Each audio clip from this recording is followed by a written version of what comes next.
What's going on, you guys? Welcome back to another video. This your boy Tate. I'm back in the building, and if you haven't already, subscribe to the channel. Thanks. So in today's video, as you watch an unboxing, I'm going to talk a little bit about the Osmo Pocket 4. So in short, the Osmo Pocket 4 is absolutely the greatest vlogging camera ever created so far. And it would be the greatest of all time if only there was a way to waterproof it. So we know 9 cents out of 10 that's not going to happen with a gimbal. So we're left with this. First off, you can buy the Osmo Pocket 4 from Best Buy. You don't have to go to any of these other side websites or anything like that. I went to Best Buy and I also searched it on Walmart, and it was definitely available on those websites. So that's just a heads up. Although it is still banned in the US, I was able to purchase it on Best Buy and Walmart. Okay, in this footage right here, you can actually see that I was in Walmart and it's pretty bright. I forgot my ND filter and it was bright enough inside, just like it was outside,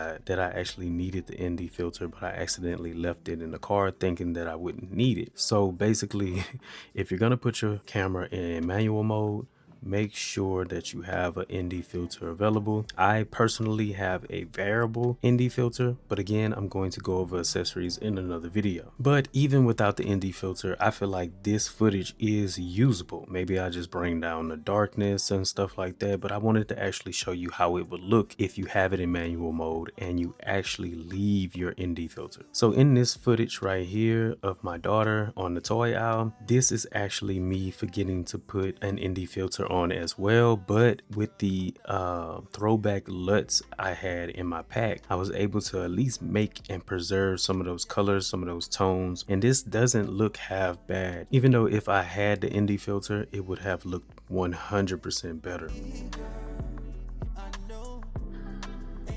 On this footage right here, very short footage that's coming up, is going to be of the regular profile. This is the only thing that I took in the store of regular profile, but I think it didn't come out half bad. Actually, the picture or the video of the books looked better than the actual video of my daughter on the toy aisle, but I mean, it was okay. Honestly, if you're using this camera, I suggest that you put it in manual mode and do all of the rules that are required of manual mode to get the best of this camera. Trust me, you put an ND filter on, you put everything to manual, and you really learn and watch different videos on how to get this camera to show good, because the footage that I'm going to show you upcoming is of the camera in manual mode, and I think it looks beautiful. But anyway, that's enough from me. Let me know what you guys think of the upcoming video, and until next time, I'll see you soon. Peace.